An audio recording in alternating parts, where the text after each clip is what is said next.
नमस्कार मेरे अजीज दोस्तों, कैसे हैं आप सब। आशा करता हूं आप सभी स्वस्थ और प्रसन्न होंगे तथा लगातार सीख रहे होंगे। मैं Prem, assistant professor PSM PG college geography department Kannauj आपका स्वागत करता हूं अपने YouTube channel @learn geography with Prem में। दोस्तों, मानव भूगोल के अंतर्गत जो हम भारतीय जनजातियों की सीरीज चला रहे हैं उसमें हमने अभी तक आपसे बात की थी थारू जनजाति की। ठीक है दोस्तों, और नागा जनजाति के बारे में हमने आपसे बात की है। ठीक है, इसी सीरीज को आगे बढ़ाते हुए आज हम बात करते हैं भारत की अगली जनजाति की, जिसका नाम है गोंड। ठीक है, तो चलिए शुरू करते हैं आज का लेक्चर और देखते हैं गोंड जनजाति के बारे में। दोस्तों, यहाँ पर इस चित्र के माध्यम से आप गोंड जनजाति के सदस्यों को देख सकते हैं। इन्होंने अपने सिर पर मोर के पंख बांध रखे हैं, ढोलक ले रखी है और सिर पर पगड़ी भी बांध रखी है। ठीक है, तो इस चित्र के माध्यम से आपको गोंड जनजाति के कुछ सदस्यों को दिखाया गया है जो कि अपना एक लोक नृत्य कर रहे हैं लोग। इस चित्र के माध्यम से दोस्तों गोंड जनजाति की महिलाओं को दिखाया गया है। इसमें आप देख सकते हैं, इनका पहनावा देख सकते हैं, इनके चेहरे का कलर देख सकते हैं, इन्होंने नाक में 3 बालियां पहन रखी हैं, ये भी देख सकते हैं। इसके अलावा आप देख सकते हैं कि इनका पहनावा ओढ़ावा कैसा है। ठीक है, और हाथ में इन्होंने एक लठ पकड़ रखा है। चलिए अब हम बात करते हैं आपसे इनके बारे में डिटेल से। दोस्तों, जो गोंड हैं वो मध्य प्रदेश के पठारी और जंगली भागों में गोंड, भील, मरिया, मारिया, बैगा, मझवार, भारिया आदि अनेक जनजातियों के लोग रहते हैं, जिनमें सर्वाधिक संख्या गोंडों की है। ठीक है, तो ये कहाँ रहते हैं? तो ये मध्य प्रदेश का जो पठारी और जंगली भाग है वहाँ पर विभिन्न जनजातियाँ पाई जाती हैं, लेकिन सबसे ज़्यादा अगर संख्या के मामले में देखा जाए तो गोंड ही पाई जाती है। गोंडों के राजनैतिक प्रभुत्व के कारण प्राचीन काल में वर्तमान महाकौशल का विशाल क्षेत्र गोंडवाना नाम से जाना जाता है। ठीक है दोस्तों, प्राचीन काल में आपने 16 महाजनपदों का नाम सुना होगा।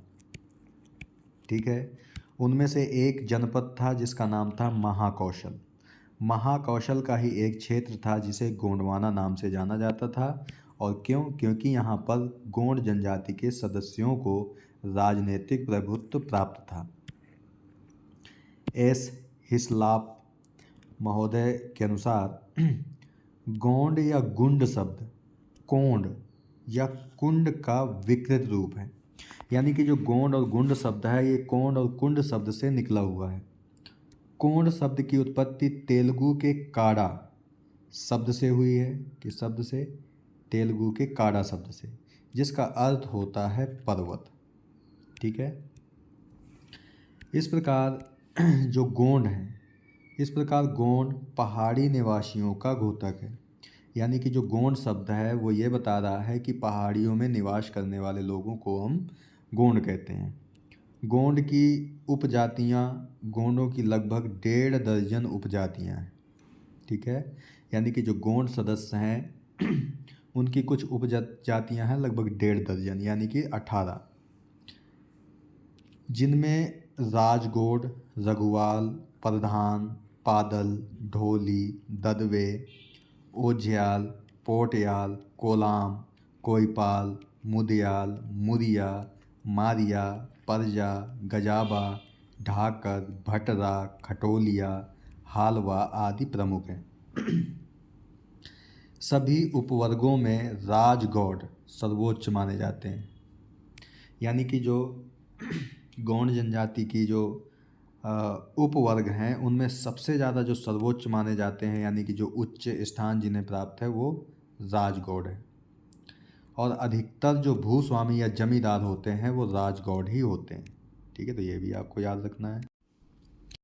अब हम बात करते हैं इनके निवास क्षेत्र की, यानी कि हैबिटाट की। जो गोंड जनजाति के विभिन्न वर्ग मध्य प्रदेश और छत्तीसगढ़, 2 राज्य आपको याद रखने हैं, मध्य प्रदेश और छत्तीसगढ़, और ज़्यादातर मध्य प्रदेश आपको याद रखना है। ठीक है, तो मध्य प्रदेश और छत्तीसगढ़ का जो पठारी और जंगली भाग है वहाँ पर आपको ऊपर भी बताया गया कि विभिन्न प्रकार की जनजातियाँ रहती हैं, जिनमें सबसे ज़्यादा गोंडों की संख्या है। इनके छिटपुट यानी कि इधर उधर समूह उड़ीसा के दक्षिण पश्चिमी भाग में भी पाए जाते हैं, किंतु गोंडों के प्रमुख निवास क्षेत्र दो हैं। ठीक है, यानी कि दो क्षेत्रों में ही सबसे ज़्यादा गोंड पाए जाते हैं, और वो कौन से हैं? मध्य प्रदेश और छत्तीसगढ़। अगर हम मध्य प्रदेश की बात करें तो जो मध्य प्रदेश का मध्यवर्ती भाग है, यानी कि अगर ये मध्य प्रदेश है तो मध्य प्रदेश का भी जो मध्यवर्ती भाग है यानी बीच वाला भाग है, जिसमें छिंदवाड़ा, बैतूल, सिवानी, माडला जनपद गोंडों के प्रमुख निवास क्षेत्र हैं। ये ज़िले हैं, यानी कि मध्य प्रदेश में ये ज़िले हैं छिंदवाड़ा, बैतूल, सिवानी और माडला, जहाँ पर गोंड प्रमुख रूप से निवास करते हैं। ठीक है, अगर हम छत्तीसगढ़ की बात करें तो जो छत्तीसगढ़ का मैदान है के दक्षिण में दुर्गम पहाड़ी क्षेत्र यानी कि बस्तर जनपद स्थित है। जनपद का मतलब दोस्तों जिला होता है। ठीक है, तो जनपद स्थित है जहाँ मुरिया और मारिया नामक गोंड की उपजातियाँ निवास करती हैं। ठीक है, क्योंकि अभी आपको बताया था मुरिया और मारिया गोंड की ही उपजातियाँ हैं, तो ये निवास करती हैं। ठीक है दोस्तों, इस चित्र के माध्यम से आपको भारत का मैप दिखाया गया है। आप हेडिंग से ही देख सकते हैं कि India distribution of Gond tribes. ठीक है, तो जो आपको डार्क ग्रीन दिखाई दे रहा है, यहाँ पर सबसे ज़्यादा गोंडों की संख्या पाई जाती है। इसके अलावा जो आपको लाइट ग्रीन दिख रहा है, यहाँ पर भी हैं, लेकिन ये छिटपुट मात्रा में। ठीक है, तो अब आप समझ गए होंगे कि गोंड कहाँ पर रहते हैं इस चित्र के माध्यम से। अगर हम यहाँ के प्राकृतिक पर्यावरण की बात करें तो गोंड लोगों का जो निवास क्षेत्र है वनाच्छादित और पहाड़ी है, यानी कि यहाँ पर जंगल है, बहुत ज़्यादा पेड़ पौधे हैं और ये पहाड़ी क्षेत्र है। ठीक है, पहाड़ी के साथ साथ पठारी क्षेत्र भी है, जहाँ की भूमि लावा की मोटी परत से ढकी हुई है। ठीक है, लावा आपको पता है दोस्तों कि ये मान लीजिए पृथ्वी है, पृथ्वी के अंदर जो चट्टानें पिघली हुई अवस्था में हैं उन्हें हम मैग्मा कहते हैं, और यही मैग्मा जब धरातल को तोड़ करके बाहर निकल आता है तो इसे हम लावा कहते हैं। ठीक है, तो लावा के अपक्षय और अपरदन से जिस मिट्टी का निर्माण होता है उसे हम काली मिट्टी कहते हैं, और लावा की यहाँ पर मोटी परत है, यानी कि ये पूरा भूभाग पर्वतीय क्षेत्र है। मध्य प्रदेश के मध्यवर्ती भाग में सतपुड़ा और मैकाल की पहाड़ियाँ हैं, जिनकी ऊंचाई 600 से लगकर 1000 मीटर तक ऊंची हैं। बस्तर भी अधिक पहाड़ी है, जिसकी औसत ऊंचाई लगभग 1300 मीटर है। पहाड़ी और पठारी होने के कारण गोंड क्षेत्र की जलवायु अपने समीपवर्ती भागों की तुलना में ठंडी और आर्द्र रहती है। ठीक है, क्योंकि पहाड़ी है और पठारी है तो अत्यधिक ठंडी भी पड़ती है और बारिश भी होती है। वर्षा की मात्रा पूर्व से पश्चिम की ओर घटती जाती है। पूर्व से पश्चिम मतलब ऐसे घटती जाती है। यहाँ पर सबसे ज़्यादा बारिश होती है और यहाँ पर सबसे कम बारिश होती है। ठीक है, गोंड क्षेत्र में कई प्रकार की मिट्टियाँ भी मिलती हैं, किंतु अधिकतर कम उपजाऊ हैं। यानी कि यहाँ पर जो मिट्टी हैं वो मिलती तो बहुत है लेकिन कम उपजाऊ है। कम उपजाऊ होने का कारण आपको बताया भी कि यहाँ पर जो मिट्टी है वो लावा की मोटी परत से ढकी हुई है। ठीक है, मिट्टी कम उर्वर होने के कारण अच्छी कृषि योग्य नहीं है, यानी कि जो मिट्टी है कम उपजाऊ है तो कृषि अच्छी हो ही नहीं पाती। यहाँ के घने जंगलों में अनेक प्रकार के मानसूनी वृक्ष पाए जाते हैं। मानसूनी वृक्ष दोस्तों वो होते हैं जो ग्रीष्म ऋतु आने से पहले अपनी पत्तियाँ गिरा देते हैं, यानी कि पतझड़ का मौसम जिन वृक्षों में पाया जाता है वो मानसूनी वृक्ष के अंतर्गत ही आ जाते हैं, जैसे साल, सगौन, बांस, शीशम, पलाश, महुआ, तेंदू, हल्दू, हर्रा, बहर्रा आदि प्रमुख जो वृक्ष हैं वो मानसूनी वृक्षों के अंतर्गत आते हैं। ठीक है, बस्तर का लगभग जो 3/4 भाग है वह वनाच्छादित है और वनों में चीता, हिरण, बिशन, बारहसिंघा आदि जंगली पशु भी पाए जाते हैं। ठीक है दोस्तों, यहाँ पर भारत के भौगोलिक मानचित्र को दिखाया गया है। यह नेचुरल मैप कह सकते हैं इंडिया का। यहाँ पर आपको दिखाया गया है। ये आपकी विंध्य पर्वत श्रेणी है, ये आपकी सतपुड़ा पर्वत श्रेणी है। सतपुड़ा पर्वत श्रेणी के बगल में ही मैकाल पर्वत श्रेणी है। ये छोटा नागपुर का पठार है। ये अरावली पर्वत श्रेणी है। ये थार का डेजर्ट है, यानी कि थार का मरुस्थल है। ये आपका पश्चिमी घाट है भारत का, ठीक है। और ये आपका दक्कन का पठार है, ये पूर्वी घाट हैं, ठीक है। तो इस प्रकार इस चित्र के माध्यम से आप काफ़ी सारी चीज़ें देख सकते हैं। और जो गोंड रहते हैं वो इस क्षेत्र में रहते हैं। यही क्षेत्र आपका पहाड़ी भी है, पठारी भी है और जंगलों से भरा हुआ, यानी कि वनाच्छादित है। तो इसी क्षेत्र में आपकी गोंड जनजाति पाई जाती है, ठीक है। तो इस चित्र में आप इतना देख सकते हैं। इसके अलावा आप देख सकते हैं कि भारत के पूर्व में बंगाल की खाड़ी तथा पश्चिम में अरब सागर है और दक्षिण में आपका ये पूरा हिंद महासागर है। तो ये भी आप देख सकते हैं। इसके बाद हम बात कर लेते हैं इनके शारीरिक लक्षण की। तो जो गोंड लोग हैं वो काले रंग के और सुडौल शरीर वाले होते हैं, यानी कि इनका शरीर मजबूत होता है बहुत। किंतु इनके जो अंग हैं वो भद्दे दिखाई पड़ते हैं। क्यों? क्योंकि काले हैं। इनके सिर गोल, नाक छोटी और चौड़ी होती है, मुंह चौड़ा होता है और होंठ मोटे होते हैं। सिर के अगर बालों की बात करें तो बाल इनके काले होते हैं, सीधे होते हैं, किंतु मुंह पर दाढ़ी मूंछ पर बाल कम होते हैं, ठीक है। जबकि हमने थारू जनजाति में देखा था तो उनके तो चेहरे पर भी बाल होते हैं। इस प्रकार इनकी मुख आकृति मंगोलों से मेल खाती है, किंतु रंग और शारीरिक बनावट द्रविड़ों के समान है, यानी कि ये मंगोल और द्रविड़ प्रजाति का मिश्रण है। अगर हम इनके व्यवसाय यानी कि कृषि की बात करें, यानी कि अपना जीवन यापन कैसे करते हैं, तो पहले गोंडों का जो मुख्य व्यवसाय था वो आखेट करना था। यानी कि पहले यानी प्राचीन काल में ये लोग केवल और केवल शिकार करते थे और मछली मारते थे। किंतु वन्य पशुओं के संरक्षण के लिए कानून लागू हो जाने से, और ये वन्य संरक्षण यानी वन्य पशुओं का संरक्षण कब लागू हुआ था? तो 1972 में लागू हुआ था, ठीक है। 1972 में लागू हुआ था। इस एक्ट के लागू हो जाने से वनों को संरक्षित और आरक्षित कर दिया गया। कर दिए जाने के बाद गोंड लोग मुख्यतः कृषि करके अपना जीवन यापन करने लगे, ठीक है। क्यों? क्योंकि जब वो शिकार करते थे पहले, लेकिन अब तो कानून आ गया, अगर आप शिकार करेंगे तो उन्हें कानूनी दंड मिलेगा। तो इन्होंने शिकार करना छोड़ दिया और कृषि कार्य करने लगे और अपना जीवन यापन करने लगे, ठीक है। गोंड बड़ी संख्या में खेतों में मजदूरी तथा खानों यानी कि जो माइंस हैं एवं सरकारी निर्माण कार्यों में भी काम करने लगे हैं। अधिकांश गोंडों का प्रमुख व्यवसाय कृषि है, यानी कृषि करते हैं। ये लोग स्थानांतरणशील कृषि और स्थायी दोनों प्रकार की कृषि करते हैं, ठीक है। यानी कि ये लोग दो प्रकार की कृषि करते हैं। स्थानांतरणशील कृषि आपको कई बार बताया गया है कि मान लीजिए ये क्षेत्र है, यहाँ पर बहुत सारे पेड़ पौधे हैं, तो इन पेड़ पौधों को काट दिया जाता है, ठीक है। काट करके आग लगा दी जाती है, जिससे एक खुला क्षेत्र प्राप्त हो जाता है और इस पर 2 या 4 साल खेती की जाती है और इसे छोड़ दिया जाता है। फिर दूसरे क्षेत्र की तलाश की जाती है। ये आपकी स्थानांतरणशील कृषि होती है, ठीक है।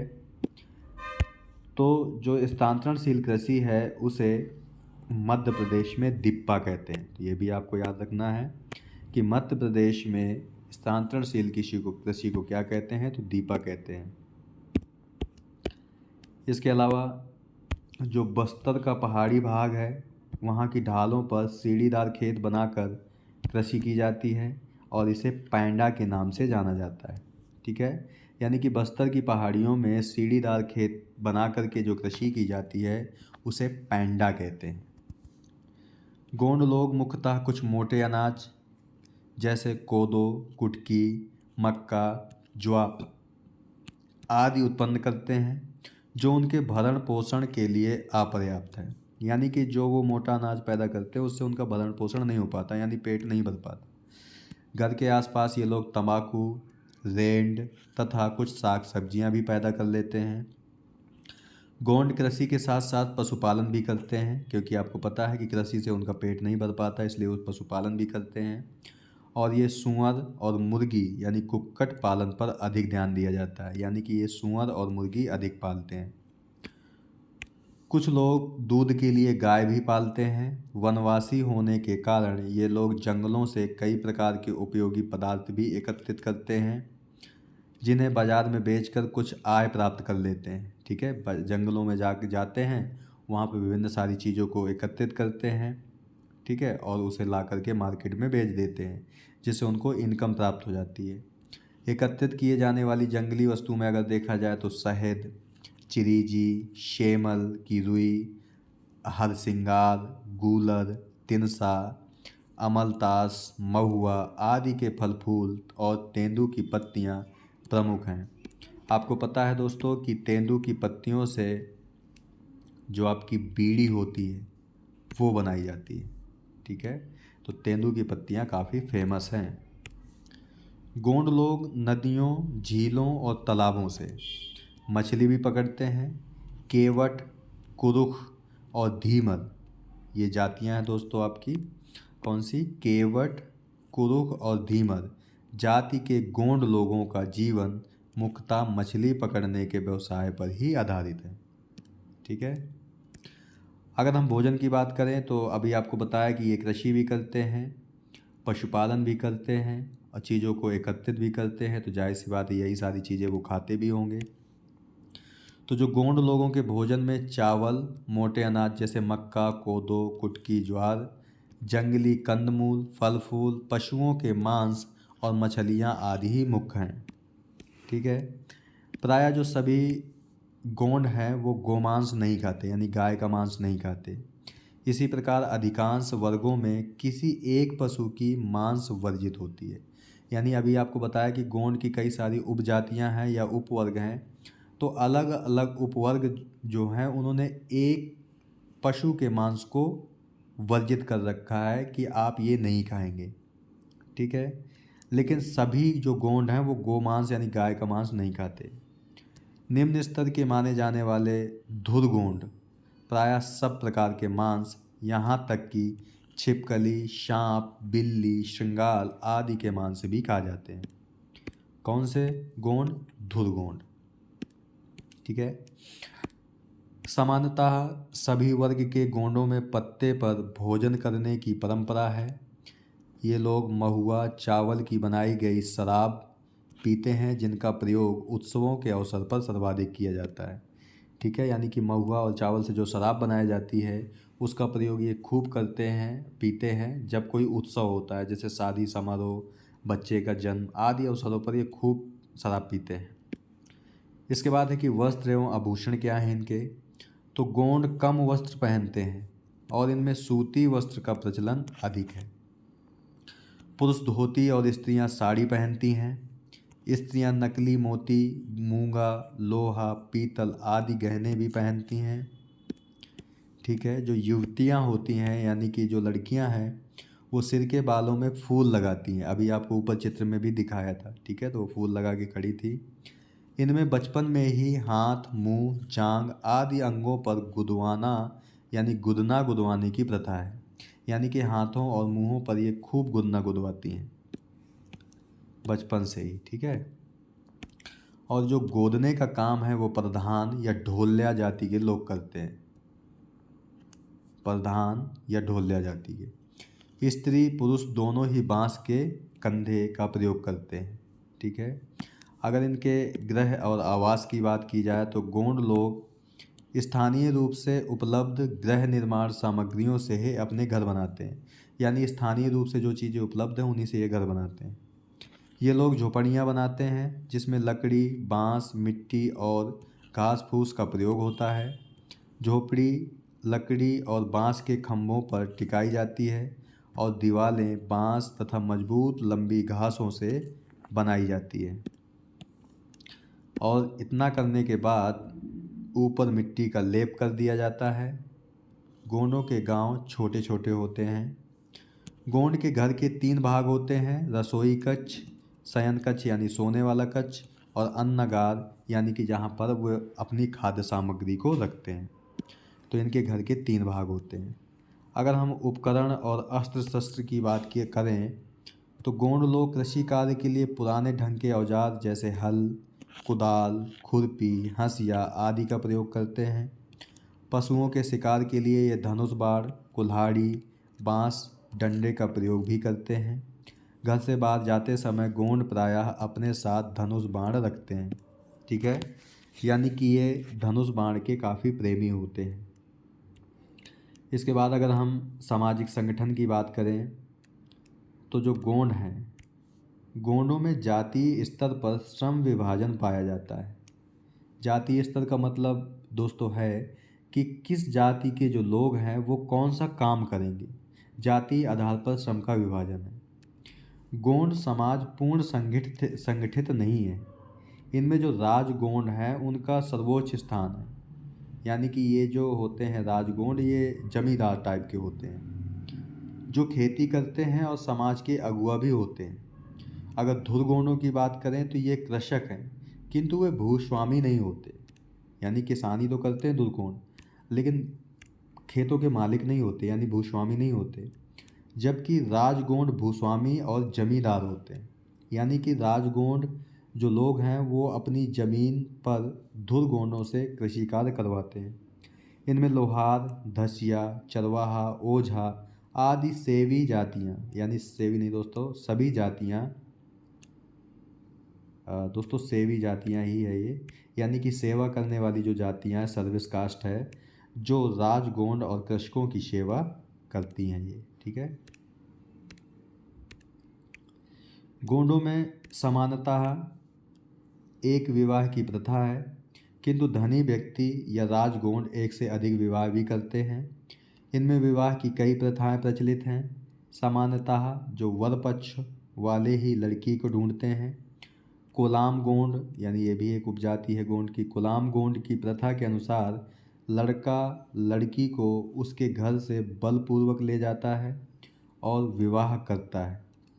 ठीक है दोस्तों, ये दोस्तों एक प्रथा है, कौन सी? कोलाम गोंड प्रथा। इसमें लड़का जो होता है वो लड़की को बलपूर्वक घर से उठा लाता है और विवाह करता है। इनमें विधवा विवाह भी प्रचलित है और श्री छोटे भाई को बड़े भाई की विधवा के साथ विवाह करना पड़ता है। ठीक है, यानी कि मान लीजिए दो भाई हैं, एक बड़ा एक छोटा। अब बड़े भाई की शादी हो गई, अगर बड़े भाई की मृत्यु हो जाती है तो छोटा भाई ही अपनी भाभी से, यानी बड़े भाई की पत्नी से शादी कर लेता है।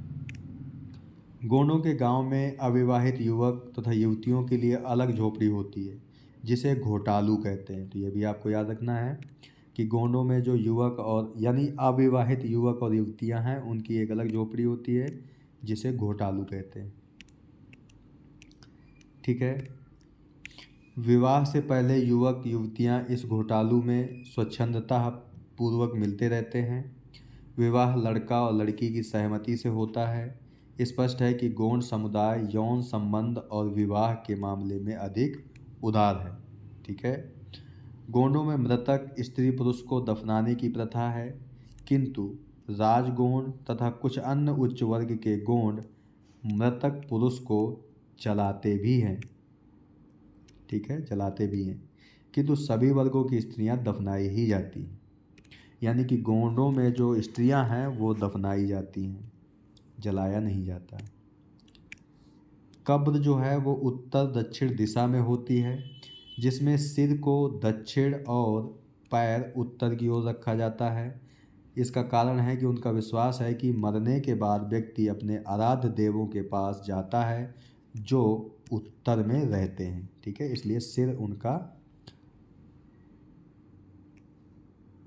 उनका दक्षिण तक रखा जाता है, दक्षिण की ओर। ठीक है, अगर इनके स्वभाव की बात करें तो गोंड अधिकतर असभ्य, वनवासी और अनपढ़ हैं, किंतु ये ईमानदार और सच्चे तथा साहसी होते हैं, किंतु अपने अपराधों को आसानी से स्वीकार भी कर लेते हैं। गोंड अंधविश्वासी, धर्म भीरू यानी कि धर्म से भय खाने वाले, जो कई प्रकार के देवी देवताओं की पूजा करते हैं, जैसे सूर्य देव, नारायण देव, बाड़ा देव, ठाकुर देव, माता देवी, घनश्याम देव आदि की ये पूजा भी करते हैं। ठीक है, ये लोग जादू टोना, भूत प्रेत, मृतात्मा यानी कि मरने के बाद जो आत्मा है मृतात्मा, आदि में भी विश्वास करते हैं और देवी देवताओं को प्रसन्न करने के लिए भेड़ बकरियों की बलि भी चढ़ाते हैं। ठीक है, यानी इनके यहाँ बलि देने की प्रथा है। तो अब आप समझ गए होंगे कि बलि क्यों दी जाती है, ताकि जो हम डर रहे हैं किसी देवी देवता से उसको खुश कर सकें। फसलों को बोते समय, उगते समय तथा बढ़ते समय और काटते समय अनेक प्रकार के अवसरों पर देवी देवताओं को पशुओं की बलि दी जाती है। ठीक है, यानी कि ये पशुओं की बलि बहुत देते हैं। गोंड नृत्य संगीत के प्रेमी भी होते हैं और मदिरा पान भी यानी कि शराब का सेवन भी करते हैं। उत्सवों पर ये लोग महुआ की मदिरा और ताड़ी पीते हैं तथा नृत्य करते हैं। ठीक है, तो दोस्तों इस वीडियो में यहीं तक। आज हमने आपसे गोंड जनजाति के बारे में विस्तृत चर्चा की। इसमें हमने उनके निवास क्षेत्र, उनके रहन सहन, खान पान, भोजन, उनकी कृषि और सामाजिक संगठन के बारे में आपकी विस्तृत चर्चा की आपसे। दोस्तों इस वीडियो का जो PDF होगा वो आपको वीडियो के डिस्क्रिप्शन बॉक्स में और पहले कमेंट में उसका लिंक मिल जाएगा, जहां से डाउनलोड करके आराम से आप पढ़ सकते हैं।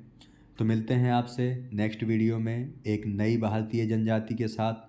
तब तक के लिए नमस्कार। आप प्रसन्न रहिए, खुश रहिए, मुस्कुराते रहिए और लगातार सीखते रहिए, कभी अपने लिए तो कभी अपनों के लिए। धन्यवाद। जय हिंद दोस्तों।